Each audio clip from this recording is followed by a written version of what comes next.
is Orson Welles, speaking from London.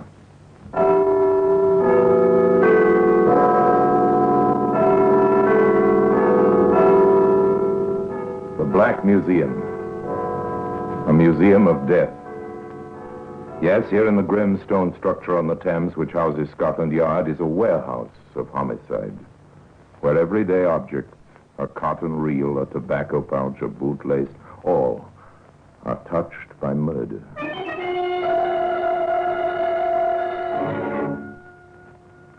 Here's a shopping bag. Faded green canvas, square in shape, large enough to envelop a human head. There you are, sir. Would Madame like to take it? No? Nothing inside now. These wisps of blonde hair were found inside by the experts in the police laboratory, but that was a long time ago. Who did the hair belong to? Well, there was no doubt about that. This is Vera Dawson's hair, Inspector. Victim number 5, eh? Yes. She's been in the habit of bleaching her hair for years. That's why it probably came out fairly easily. And the pathetic blonde hairs proved that the canvas shopping bag had been used to suffocate their owner, victim number 5. That is why the bag has earned its place today in the Black Museum.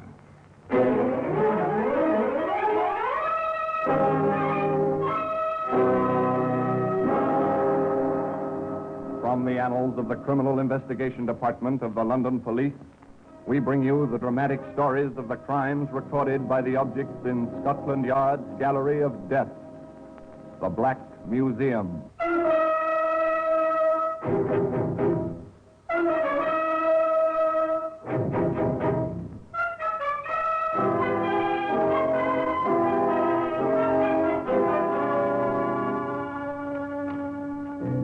Here we are in the Black Museum. Beyond these stone walls, London throbs and is alive. But within these closely guarded precincts, all is silence and death. It's quiet, very quiet. Come with me under the frieze of death masks. The masks of criminals of bygone days, suspended grimly below the ceiling. They were collected at a time when the forensic theorists believed that a composite face made up of the dominant characteristics of hundreds of criminal features would resolve into a picture of the typical criminal. But in 1913, the experts decided that the masks presented nothing different from your face or mine, the average law-abiding citizen. Did you say something?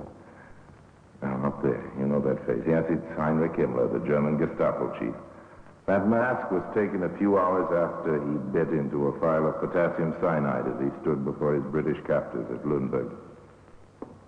And perhaps you may feel easier if you keep your eyes lowered as we pass along the rows of inanimate objects, each one marked with the names of the killer and the killed. Some of the exhibits are labeled with more than 2 names. Here we are. We've arrived at the shopping bag. 1 killer, Stanley Hames. 5 victims, including his wife, who is his second on the list. Here's the bag, insignificant in itself, but terrifying when considered in relation to its history. And its history is bound up with the story of the man who used it. Stanley Hames, one-time bank clerk, petty thief, junk merchant, murderer, hanged by his shopping bag. But let's go back to join him in his junk shop. It's located in Wildron Street, North London. The place belonged to his wife's first husband. The district is poor, the shop is dusty, crammed with litter. Mrs. Edith Hames, a semi-invalid, is confined to a bed in the living quarters upstairs. Hames himself just lighted the gas lamp in the shop. The feeble yellow rays are reflected back from the November fog, which presses darkly against the windows. The light is dim, but to a young girl, Patricia Wilson, is a beacon to which she turns for guidance. Oh, my word, what a night. I wonder if you can help me. Well, if I can. I'm a stranger here, and I'm looking for 71 Wildron Street. I can't see the numbers on the doors. My torch has given out. This is number 22. You'll find 71 to the left on the other side of the road. Oh, tell. Fog's getting thicker, isn't it? Yeah, I'm afraid it is. You'll have a job to find the house you're looking for. Oh, no. I promised to go and see my girlfriend there. I wish I hadn't. It was quite clear when I left home. Have you come far? Only from Vauxhall, and I Well, bet. perhaps I can fix it, George, for you. Oh, I'll be ever so glad. If you do happen to have a spare bulb, that'd do it. Here's a torch. Yeah. There. Let go my arm. What's your name? Here, let me go. Oh, I'll hit you again if you don't take your hands off me. You would you? You come here. Help! Quiet, you little idiot. Oh, you're choking me. Oh, Edith, how did you get down here? Who is this girl? Take him away. He tried to kill me. Don't be absurd. She's only just come Don't in. wait in that shopping bag and pull yourself together. Hey, let me get out of here. No, wait. I'm his wife. I want to know what happened. Breathlessly, the frightened girl explained. Haines stood silent. His wife listened, horrified. The girl finished her story. What did you do, Stan? I've nothing to say except I'm sorry. So I should think. But you're not getting away with this. I'm going to report it to the police. But you're not safe. Oh, please. Now, please, for my sake, don't take it any further. I think it would kill me if the police came. If she's fainting, hold her up. Take it easy, Edith. I've got you. I'm all right. Well, she's ill. You ought to be ashamed of yourself. Go and get a doctor. Oh, no, I don't want anybody. Oh, please tell me you won't make trouble. Well, for your sake, then, I won't tell anyone. Thank you. Hope it didn't hurt you too much. No, I'm feeling better now. More shocked than anything else. And you won't say anything? Not a word.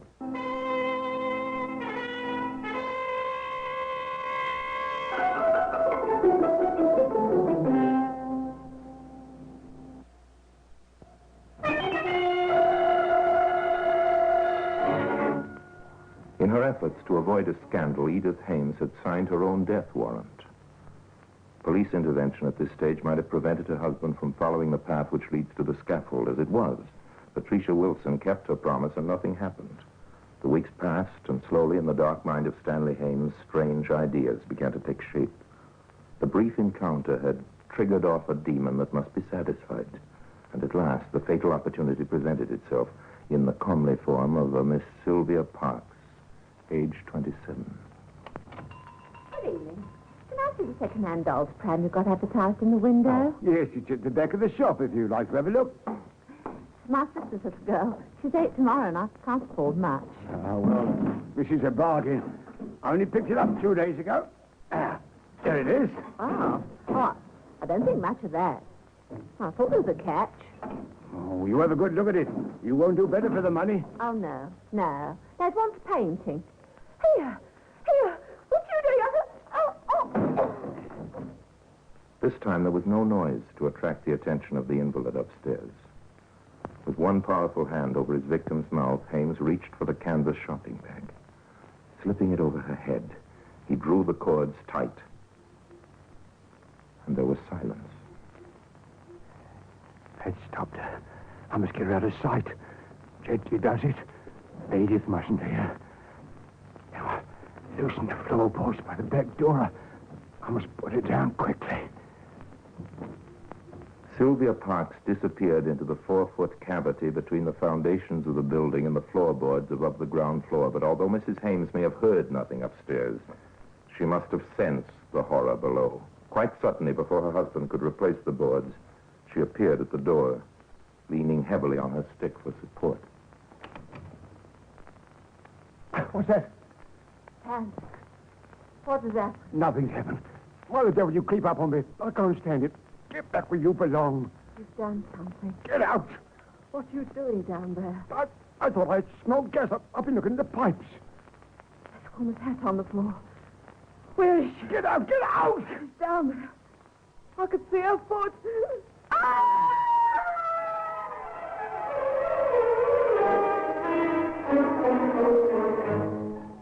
Edith Hames lay silent in death beside the body of Sylvia Parks. And what of the murderer? Was the demon satisfied? Seems that for the moment he was. According to Hames's own story, he took himself off that night to the local public house. Felt that he needed company.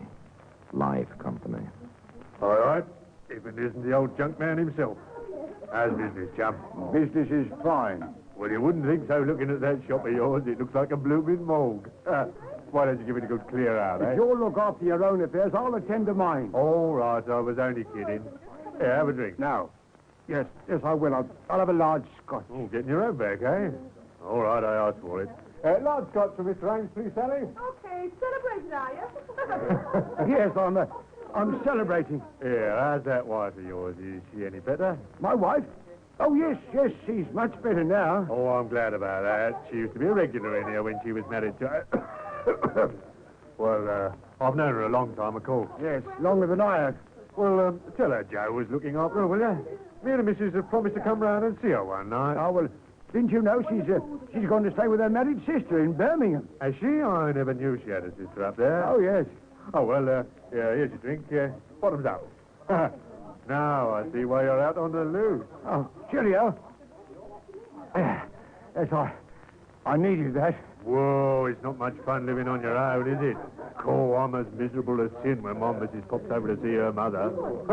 Still, it's better than having the old ma popping round to see us. Oh, not that I don't like it. It's not much fun living on your own. Hames discovered that in spite of the fact that he was not exactly alone in his dark little shop. There were too many shadows. The mice playing amongst his shabby merchandise would startle him. But without money, there was no escape.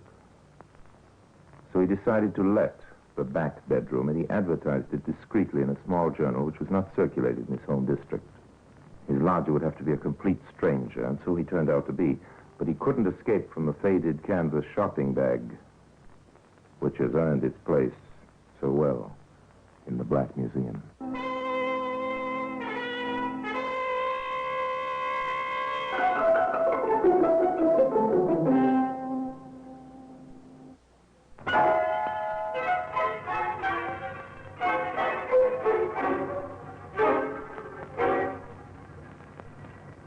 We return to Stanley Hames in his shop at 22 Wildren Street.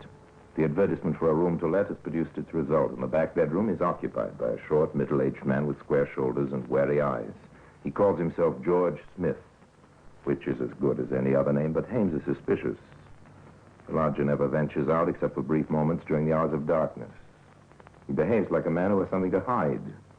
And Stanley Hames, now desperately short of money, decides to cash in on his opportunity.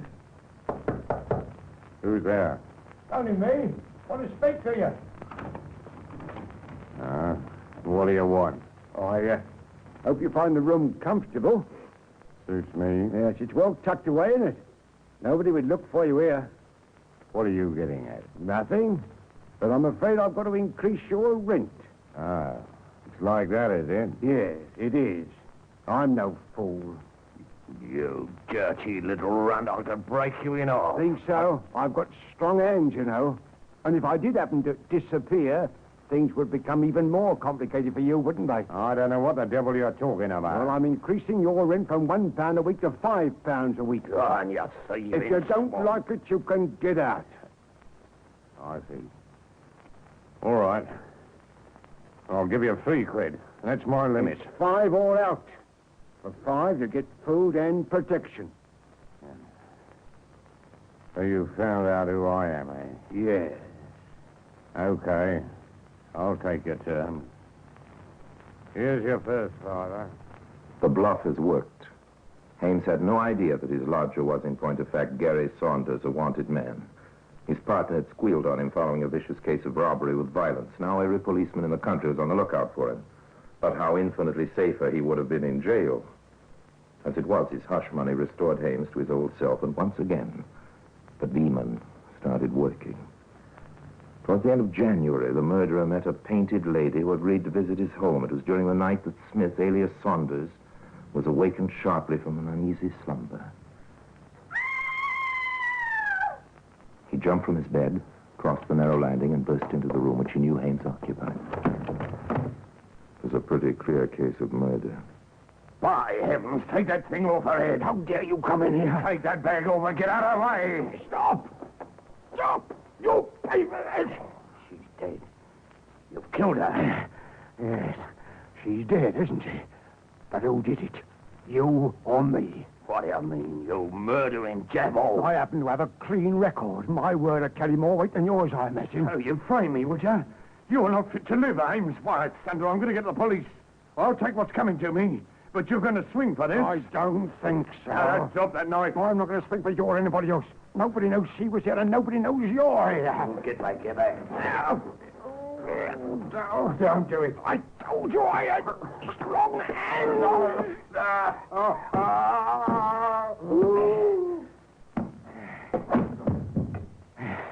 You didn't think I was strong enough, did you? Now you learned your lesson.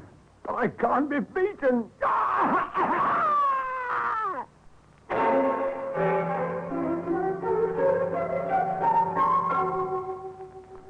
Sylvia Parks, Edith Hames, the unknown lady who was subsequently identified as a Mrs. Doris Luke, and Gary Saunders. 4 victims. And to avoid the trouble of dragging the last 2 down the stairs to the burial ground under the shop floor, Hames shut them away in a cupboard in the bathroom. After that, he cleaned up and discovered nearly 2,000 pounds in notes, which Saunders had hidden away in his back bedroom. This decided him to take what he considered to be a well-earned holiday. But before he went, he added yet another victim to his list, Vera Dawson of the bleached hair.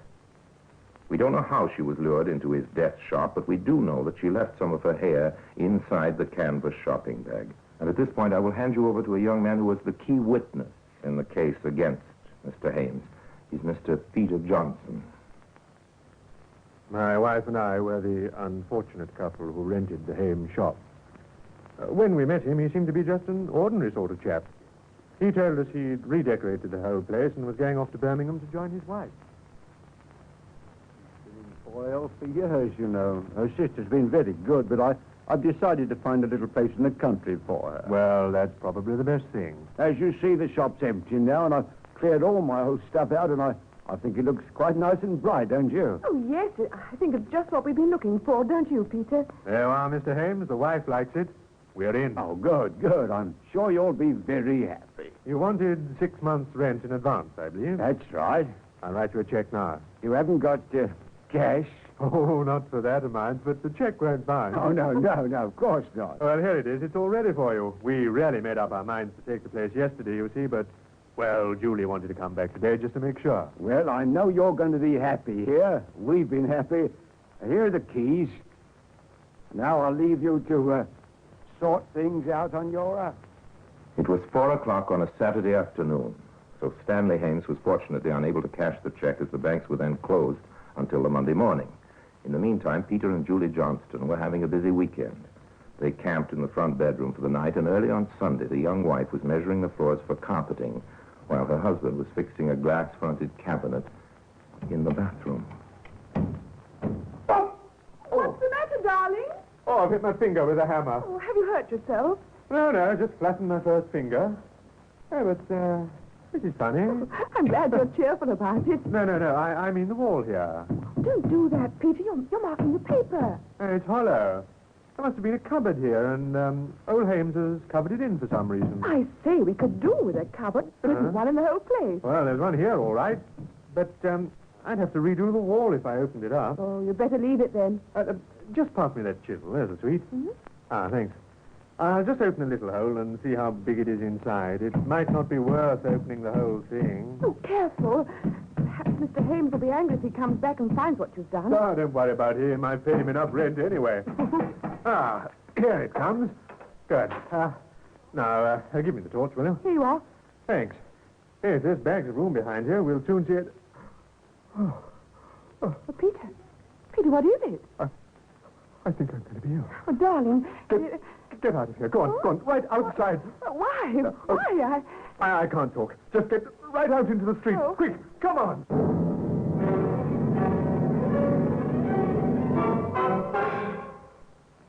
The police were on the spot within a matter of minutes. As their cars roared into Wildren Street in answer to Peter Johnston's call, curtains fluttered in front windows, and a growing crowd appeared quickly outside number 22. Are you Mr. Johnson, sir? Yes, that's right. This is my wife. I'm Inspector Denton. Perhaps the lady had better stay out here while you show us the way up. Yes, of course. I gather you took possession yesterday. Yes, only wish we'd never seen the place. This is the bathroom. Have a look through that little hole in the wall. Right. Give me your torch, Robert. Yes, sir. Now, let's see. Ooh. Well, I've seen a few things in my time, Mr. Johnson, but this is about my lot. I understand why you're so upset. This is the works, is it, sir? I'll say it is. There's 3 of them in here. A man and 2 women. You better go down to your wife while we take the whole wall down, Mr. Johnson. We haven't seen the half of it yet. In point of fact, the inspector had seen rather more than half of it. The bodies of Sylvia Parks and Edith Hames were discovered under the shop floor a few hours later. By that time, the whole building was being methodically opened up. Floors were lifted, chimneys explored, the foundations and a small patch of garden were being dug, and the word went out to get Stanley Hames. We managed to obtain a photograph of him from one of his neighbors, but we were dealing with a wily customer. Even before he knew the chase was on, he'd shaved the top of his head, which gave the impression of baldness, and he put on horn-rimmed spectacles, which completely changed his appearance. He heard on the radio that the balloon had gone up sooner than he expected, and by then he was well away from London. Those notes which Jerry Saunders got on his last job, Superintendent, I've got the numbers. Good. And there's no possibility of the money being hidden away in 22 Wilton Street? No, sir. Hames got it all right, and it won't be long before he starts passing some of it. Yes, we better notify every area in the country. As soon as one of those notes is traced, we'll be on the Hames trail. He might be in disguise, or he might be lying low. But he's got to spend money, and that's how we're going to find him. For obvious reasons, no mention of the money was disclosed in the press. So Stanley Hames was unaware that he was carrying his own death sentence in the canvas shopping bag, which also contained his spare clothing. Yes, he had taken the bag with him. Perhaps it had a morbid fascination. Perhaps he thought he might use it again. But anyway, it made a convenient carrier. Convenient for him and, as it transpired, convenient for the police. Days after the murders were discovered, I had a call from a young lady named Patricia Wilson. She told me how the previous November she'd been caught out in a fog and gone into the Hames junk shop for directions. She told me how he'd attacked her and how his wife had pleaded that she shouldn't report it to the police. Oh, I made a terrible mistake. But I had to come and tell you. We're very grateful to you, Miss Wilson. Now, if you can cast your mind back, I'd like you to try and tell me every little detail of what happened and what was said. Well, the first words are really of Mrs. Hames' speech sounded sort of funny and out of place. Oh, how was that? He got one hand on my throat when she'd come in, and while he was fiddling about with something over my head. She said to him, she said, "Stop waving that shopping bag and pull yourself together," she said. I see. You suppose he was trying to pull the bag over your head? Oh, my goodness, I never thought of that. What sort of bag was it? Green canvas thing, the string round the top. You traced anything like it amongst the stuff he disposed of, Inspector? No, sir. No bags or cases. Yes, and it's just possible he might still have the bag with him. Better add that to the general description. Yes, sir. Right away. A detail, a flimsy possibility. But every step had to be taken that might help to trace the murderer. Then, after nearly a week of suspense, the first stolen note was reported right in London. Hames had come back to hide amongst the teeming millions in the great city. The search was concentrated now, and after 9 days on the run, Hames was caught. It was the canvas bag which attracted the attention of a plainclothes officer. It made him concentrate on the man's face. And, taking a chance, he approached him. Excuse me, sir. Yes? I'm a police officer. I'm sorry to trouble you, but I wonder if you'd just remove those glasses for a moment. All right. There you are. Are you Stanley Hames? No, you've made a mistake. Perhaps you'd come along to the station with me. We may not keep you for long. Suppose I refuse. I'll still have to take you. Okay. Hames went like a lamb, and once inside the station, he readily admitted his identity. The murderer was found, and the chase was over. All because of a faded green canvas shopping bag, which has earned its place today in the Black Museum.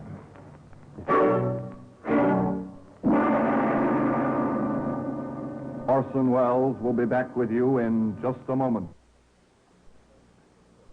Hames was a killer because it was his desire to kill. Except in the case of his one male victim, he killed coldly and ruthlessly. He had no pity. In fact, as we know, he would celebrate his murders. At his trial, he was obviously pleased to be the center of attraction, and for some reason he confessed to every detail relating to his first 4 murders. But with regard to his 5th victim, Vera Dawson, he would say nothing. But the evidence was in the back. This is Vera Dawson's hair, Inspector. Victim number 5, eh? Yes. She's been in the habit of bleaching her hair for years. That's probably why it came out fairly easily. So Stanley Hames went to the scaffold, and the pathetic blonde hairs lie beside the faded green shopping bag in the Black Museum. Now, until we meet again sometime in the same place, I tell you another story about the Black Museum. I remain, as always, obedient to you.